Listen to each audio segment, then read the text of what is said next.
शरारती हाती कटार घेतली आणि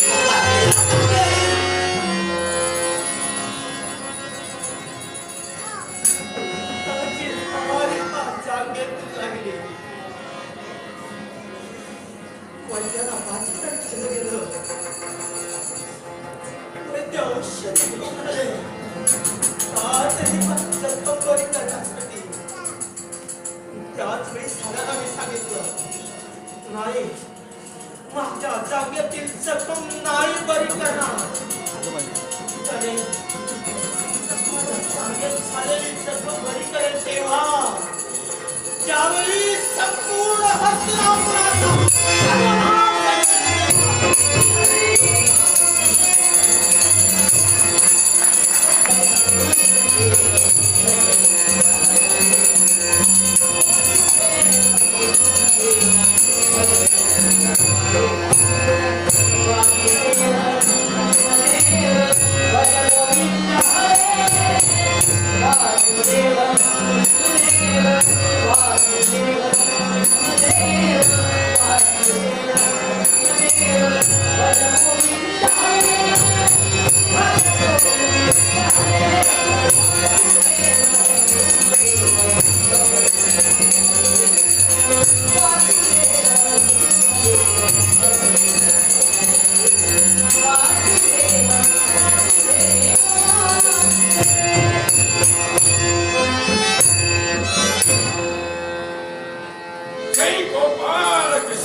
या शल्याला पुरेपूर तू जाणतोयस आणि शल्य तुला ओळखतोय.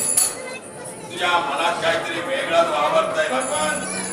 मनाचा अंतच कुणाला लागू दिला तो मला तरी कसा लागेल. पण परमेश्वरा तुझ्या दैवी तेजात आणि दैवी चमत्काराचा विचार करताना मुक्ती कंठीत होती रे भगवान. जेवढं बोलावं तेवढं थोडकंच आहे. आज पांडवांनी तुला नुसता आपल्या दयेचा देव मानला. त्या प्रांताच्या रक्षणाची विधावणी कंठी अर्पण केली. ती सतेज राहण्यासाठी पांडवांचे अनेक प्रसंग दूर केले. पांडव सुखात समाधानात नांदावे या इराद्या क्षणभर तुला दैवी तेज बाजूला ठेवलंस आणि भक्त प्रेमापोटी दुर्योधनापर्यंत गेला शिष्टाईच्या रूपात. आणि त्याला सांगून मोकळा झाला 5 पांडवांना 5 गावतरीच्या सुखानं जगले.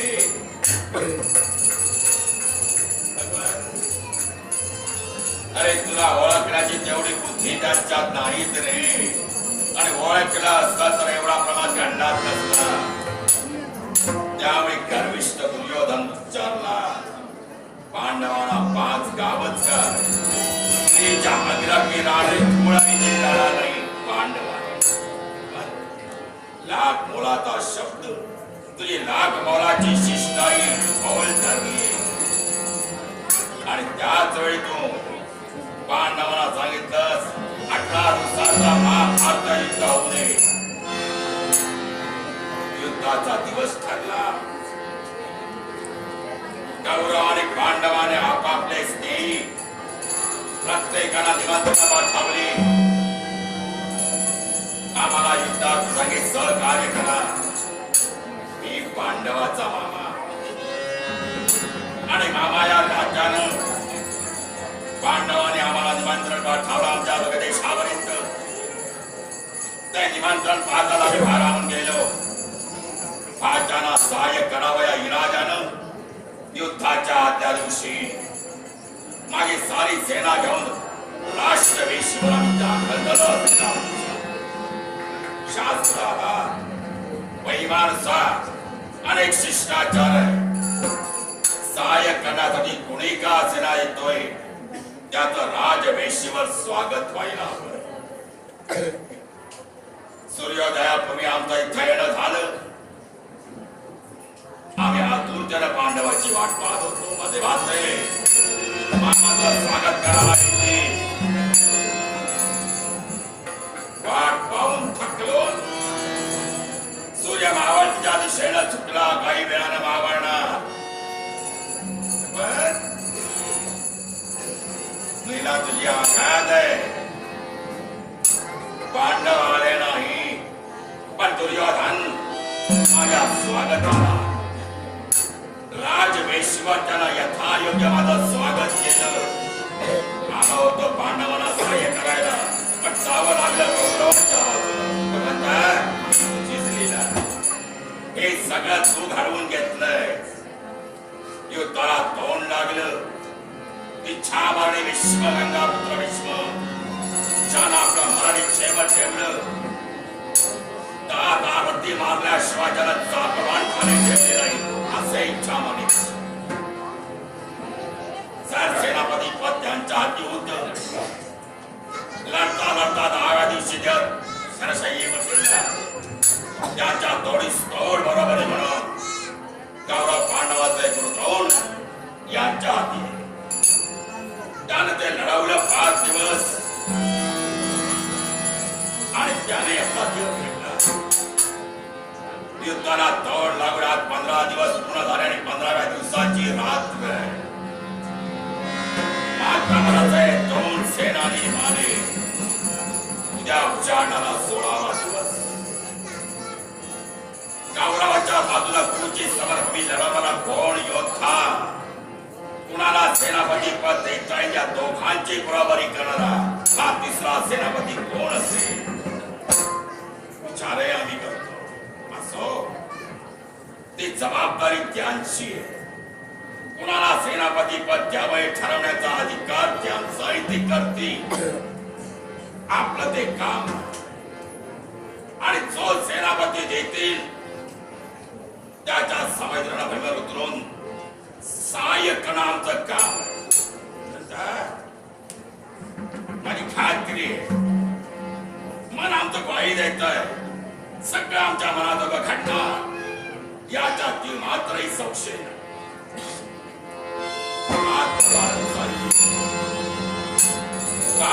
रणभूमी वाचतात रणभूमीवर गेलं पाहिजे.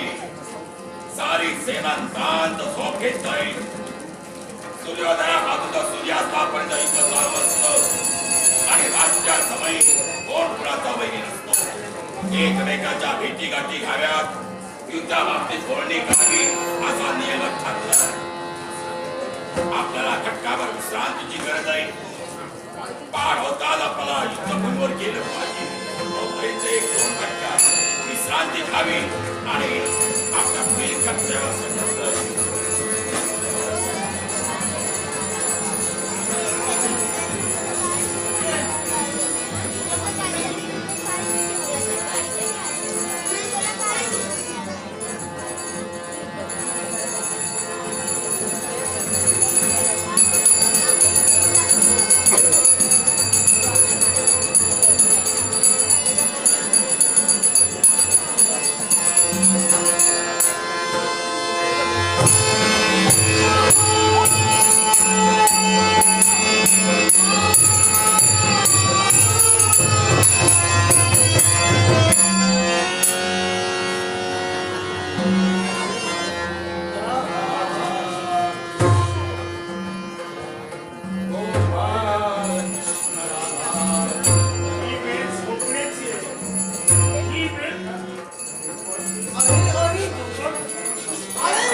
अरे तुला सत्तेचा मात चढलाय. ते गर्विष्ठ गणे लट्ट दुर्योधन मनात मोठमोठे मनोरे रचवतोय. भारताचा हरतेश्वर होण्याची महत्वाकांक्षा वराची बाळगून आवडतोय. पाची पांडवांना ठार करण्याचा मनोभेग गाठलाय. अरे मती मंद दुर्योधन तुला काय नाव होतं? अरे ते 5 पांडव, अरे पवित्र असे पुण्याचे 5 पुतळे रे, पुतळे ते.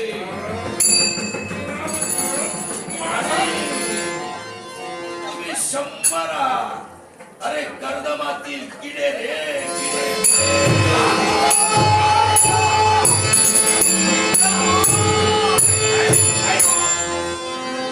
किड्याप्रमाणे वळवळून तू मरणार. तुझे भाते मरतील. अरे जय तुमच्या नशिबातच.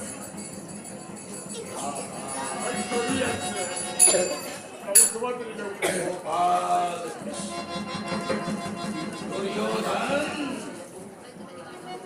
दुःशासन, सैंद्र आणि तो टाकलेला भूत धरलं.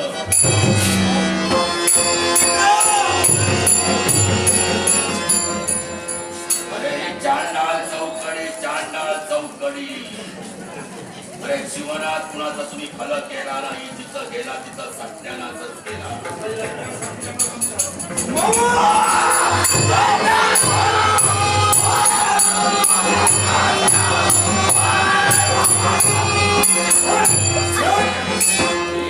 चांडाळ चौकडी आणि या चांडाळ चौकडीचा नेता कोण? शकुनी मामा. ही चांडाळ चौकडी हाताळतोय. अरे तुझं कपट मी तेव्हाच ओळखलं.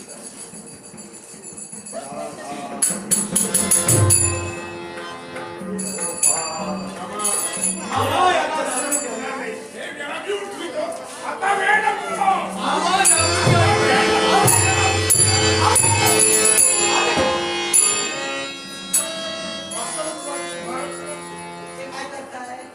आपल्या देवाचं नाव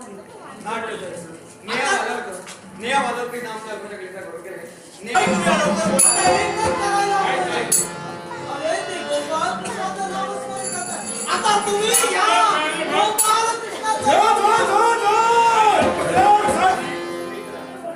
आपल्या कार्यासाठी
रात्रीची वेळ आहे.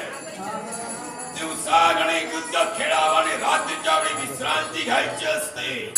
ते विश्रांती घ्यायची सोडून आपण या शल्य शिबिरापर्यंत उद्याच्या सेनापतीसाठी